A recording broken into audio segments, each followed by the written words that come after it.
All right, I always get excited before interviews, but particularly today because I'm talking to someone I've been watching on TV for a really long time, mainly because I think, like a lot of viewers, I got really jealous of him really quickly, getting to do some awesome experiences, travel in the world, trying some amazing, albeit a bit bizarre foods. And now he's getting to bring his chef know-how to outdoor channel with a new show, Andrew Zimmern's Wild Game Kitchen. Andrew, it is a pleasure to meet you and talk to you. Thank you so much for the time. Oh, thanks, Eric. Appreciate it. So let's start at the beginning. It's really cool to see you kind of enter our outdoor world a little bit, but I gotta know, like, what inspired this initial enthusiasm for wild game? Did you hunt or fish as a youngster? Everything. The hunting came later in life when I had tried it once in high school. It didn't love it, didn't hate it. It just was what it was. And but obviously, growing up in New York City on 71st Street, outdoorsy stuff. People think, oh, he's a New Yorker, he doesn't do that. But we grew up, spent our summers in a small community on the East End. And in the 60s, as a young child with my father, we didn't call it foraging. We didn't call it, have a name for it that, or even really equate it with the outdoors lifestyle. But every night when the season was right, we put lines out into the water and sat at sunset and fished for, mackerel, striped bass, whatever was running at the time.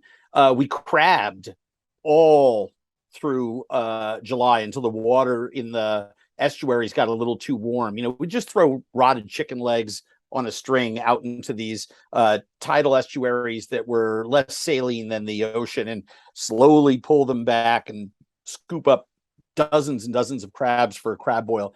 We'd pull mussels out of the rock jetties. We'd go eeling in 3 Mile Harbor before there were too many boats there. Caught puffer fish, spent a lot of time fishing. My dad loved to go out in a boat and spend the day, trying to hammer bluefish and striped bass and all of that.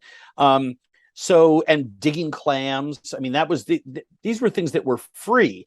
I foraged we had a garden, and as well as foraging with my mother, who would collect rose hips when they were ripe behind the dunes, and we make rose hip jelly. And so that was really the respect for the outdoors and the understanding of how that ecosystem worked and how it overlapped with what most people think is a set aside ecosystem, that of a human being. I made the connection very early. So when the opportunity came to join friends who went hunting in college, I said, yeah, of course. And so I went hunting with friends in college who were from upstate New York and went deer hunting.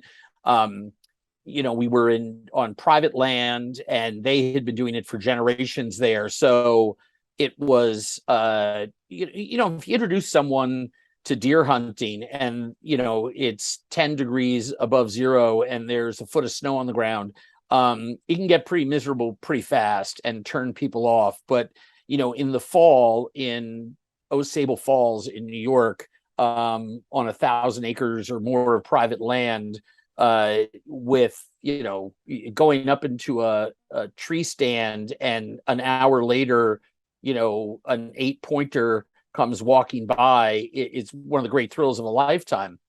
And then I started doing a lot of waterfowling, and that sort of became my thing. I had a friend who had rye fields and farmland that they leased out to farmers, and the farmers, when they were planting, would take their backhoes and dig out holes in the ground for us to use as blinds. And so, for anyone who's ever gone on a goose hunt, if you can actually be in a hole in the ground, set out your decoys, flag them in, or do whatever you call them in, whatever you do, and then see those big honkers, go belly up as they put the brakes on 20 feet in front of you, and you can stand up out of your blind and put dinner on the table. It's absolutely amazing. But one of the things that happened to me even early on during those goose hunting days was that the very first day that I went, one of the fellows that we went with ran out to get our geese. We had three guys in the blind. Everybody took at least one. I think we had 4 or 5 down, and he ran out to get them. And we had a cooler and plastic baggies, and we were well equipped. And I knew how to pluck and butcher a bird, so I grabbed mine and I start in on it. And this guy looked at me like, "What are you doing?" And I said, "I'm cleaning my bird." And he said, "I clean my bird like this," and he breasted it out and threw the rest of the animal in the corner. And we immediately got into a fight. I thought it was disrespectful to the animal. I thought it was wasting food. I thought that it was ignorant, not only of the issues of the day, and this is the 1980s. Forget about the 2020s where things are even worse. From a food system point of view, I said, do you know what it's like to roast a whole goose or grill the breasts, confit the legs, and use that 12, 14 inches of neck for a sausage casing and crisp that on the grill? Have you ever tried that? You want to eat all of this animal. I mean, all of it. I mean, I don't eat the feathers, but it's absolutely delicious. I told him, I said, we're going to shoot 20 birds today. I'll take all 20 livers and hearts and kidneys. Thank you very much. And it was a really, really telling experience. And obviously at that time I was a young chef, 40 some odd years ago, but I was into full utilization of the animal. So flash forward after 4 decades more. I mean, that was 1982. It's now 2022. I've hunted, fished, gathered, foraged, you name it. I've done it all over the world with tribal First Peoples those are the pinch me hunting moments of my life that I will never get to do again. Nobody gets to do again. The world has become a little too fast moving, and the governments that protect those peoples have shut down contact with a lot of them. But I actually got to go wildebeest hunting in southern Africa with a Juntoisi tribes person, the greatest trackers in the world. And we were, for a while, I could see a herd of wildebeest, and he was going in the opposite direction. And I tapped him on the shoulder, and through my translator, said, "Hey, I don't mean to be disrespectful. Maybe you missed it. The wildebeest went that way, and pointed to the right, hard right." And he looked at me like an idiot, because I was being an idiot. And he said, "I'm not tracking the wildebeest." And he kept moving. And I'm like, "Well, we're hunting wildebeest. What are you tracking?" He goes, "I'm tracking the lion that's going to lead us to the oldest male wildebeest that the herd has kicked out of the family group." And I'm like, "We're tracking a lion?" And he's like, "Yeah." And he says, "Stand up." And we stood up. We're in chest high grass. And he says, "You see the way the wind is blowing left to right?" I said, "Yeah." He said, "You see that ripple that's going right to left?" And this ripple was about 50, 60 feet in front of us. And I'm like, "Yeah." And he goes, "That's a female lion." And I'm like, "You gotta be shitting me." I mean, I almost pissed my pants. I mean, because the first time that happens, you're just like, I'm out alone. I'm in chest high grass. You're telling me that ahead of me is one of the world's greatest apex predators that, by the way, would love me as much as it would love the wildebeest. And he explained to me through the translator, there's a river that goes by, and they're going to kick out this male because he's not going to want to go up this hill. And that's why that female lion is going in. If we can get to the wildebeest before the female lion gets to it, she'll be scared off by the gunshots. We then have to move quickly and extract the wildebeest, but that's how we're going to get the one wildebeest in the whole herd that is the most sustainable for us to take. He did not use that word, but that's what he was telling me. And that, I mean, once that happened, and sure enough, I mean, he carried this little wooden set of sticks, and he weighed about 90 pounds, and he was about 5 feet tall. And we got to a point, and he's lying on the ground. He says, "Lie on my back and get your gun out and put it on your shoulder." I'm like, "Lie on your back?" He's like, "Lie on my back." Now he has in his right hand, he's holding these 3 sticks. He says, "I'm going to get up. You're going to be in shooting position. Put the gun to your cheek right away. I'm going to pop open these tripods. You put your gun straight down into the tripods, aim and fire, because that wildebeest is going to be directly where the sticks are." And I'm like, "No way." I mean, there's no, first of all, you can't stand up with me on you. Second of all, how do you know without even look? And sure enough, there we go, because he knew his tribal people are the greatest trackers in the whole world. And I shot my first wildebeest, and immediately he's like, "We have to get this out of here before the lions come," and we did. And that experience, probably as much as, I mean, I got to shoot birds in a at Balmoral Castle. I hunted red stag in Scotland. I've antelope in southern Africa, puffin in Iceland, stag in Poland. I mean, I just keep going on and on and on. Wild hogs in 5 different states here in our country, but also in Hawaii, where I took one with a blade, which was probably one of the scariest hunting experiences I've ever had, because you use dogs, and then as the hunter, you finish off the hog with your blade.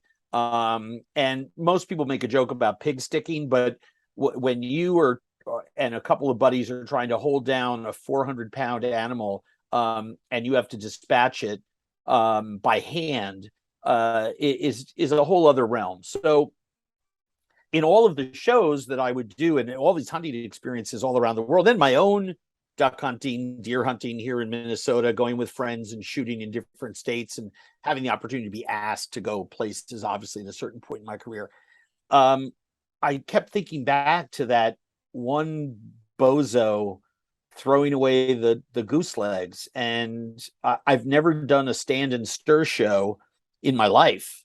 And we decided to make Wild Game Kitchen, and Outdoor Channel was excited. And I was excited because I'm going to bring my audience to Outdoor Channel. Outdoor Channel doesn't know me, right? I've been on other channels before. And I think the outdoors community, I think there's some overlap.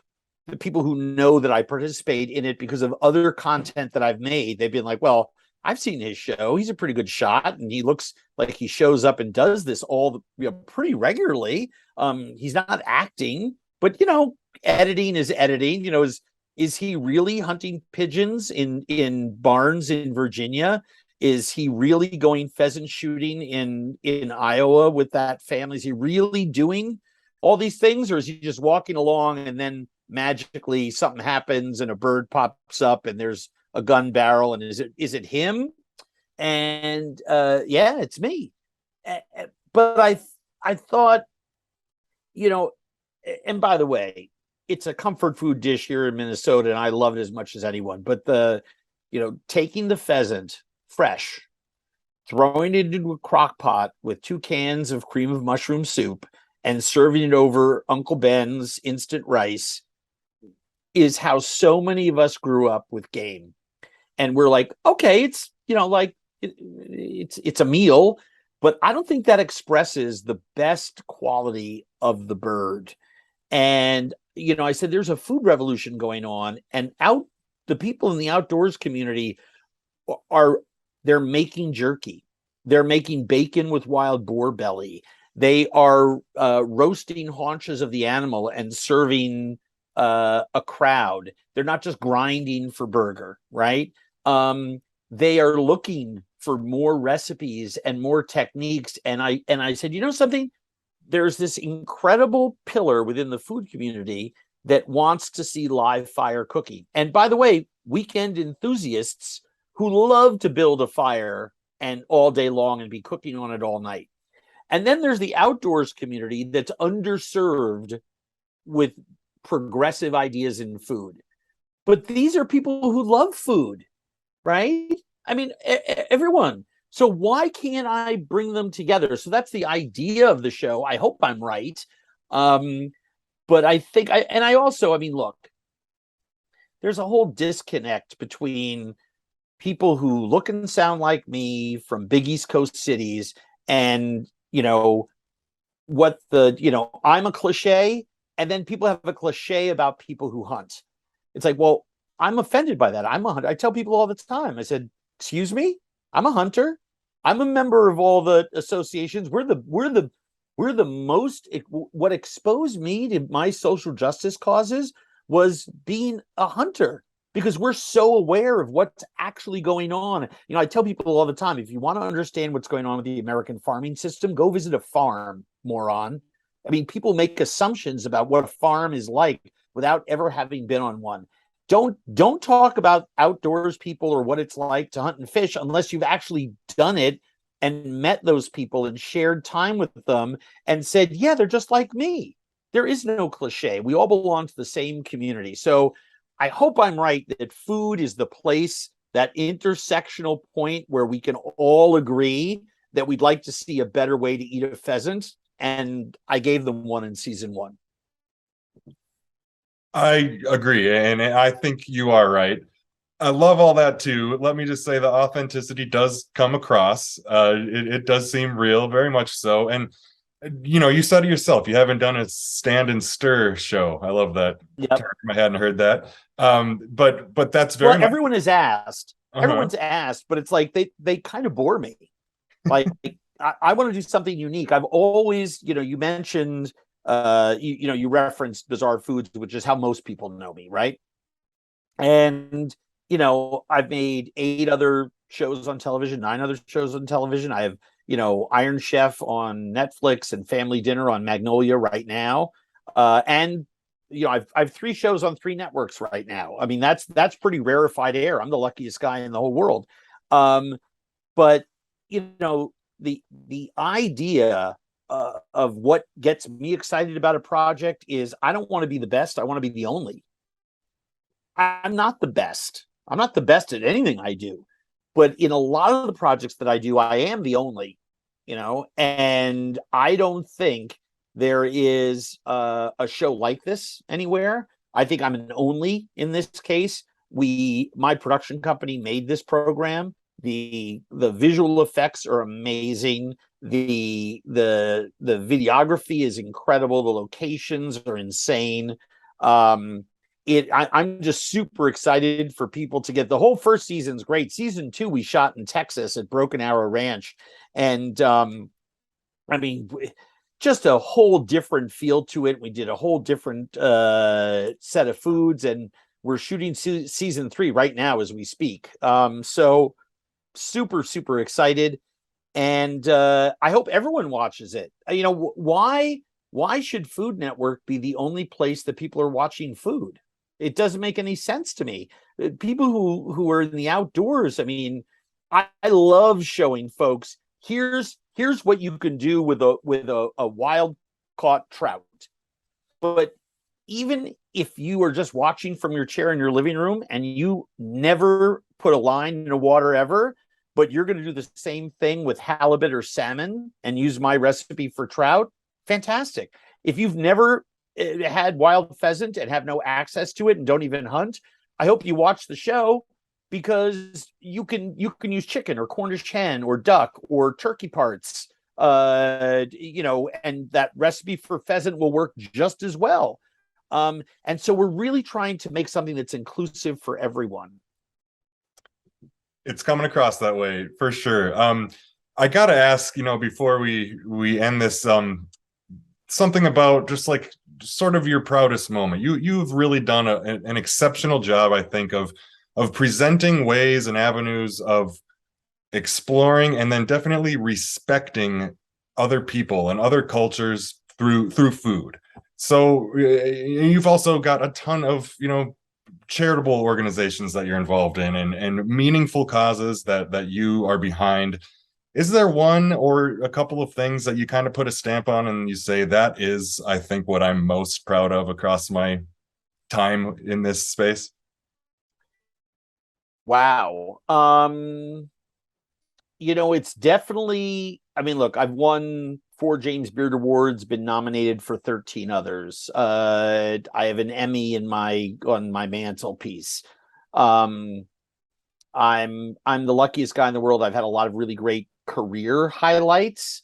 Um, but I think the thing that I'm proudest of is something that happens to me at least a couple times a week. I'm just old and I've made television for 20 years, so it just happens. I really say this as selflessly as I can, but it's usually in a grocery store where there's a shopper, a mom or a dad, and I'm sitting there trying to figure out which 3 lemons I'm putting in a bag to take home, and someone walks up to me and says, I just want to tell you, I travel and eat a certain way, or my life has been expanded a certain way, or I used to think X, now I think Y, or even more importantly, my kids do X or Y because we watched you. Um, those moments are the best moments. At the end of your life, no one is gonna, yeah, there's gonna be a line when I die, there's gonna be a line in the newspaper that says, X number of awards, X number of Emmys, whatever it is. And it really is meaningless. You can't take it with you. What is important is how you people feel, because those people will still turn to whoever it is and say, something, that's a shame he's gone. He changed our life this way. And that's always the best one. And I think the other thing I would mention is that I'm lucky that I do TV, because we have so many episodes. I make more episodes than Tom Cruise makes movies, right? So, I mean, love Tom Cruise movies, but there's only like 30 of them, right? So there's like 800 episodes of TV that I've made, across all sorts of different platforms. And one of the things that I get pretty regularly is, um, my grandpa was in hospice, or my kid was in the hospital and had a terminal illness or whatever. And the one thing that we could watch and laugh at and enjoy and dream through as a family were your shows.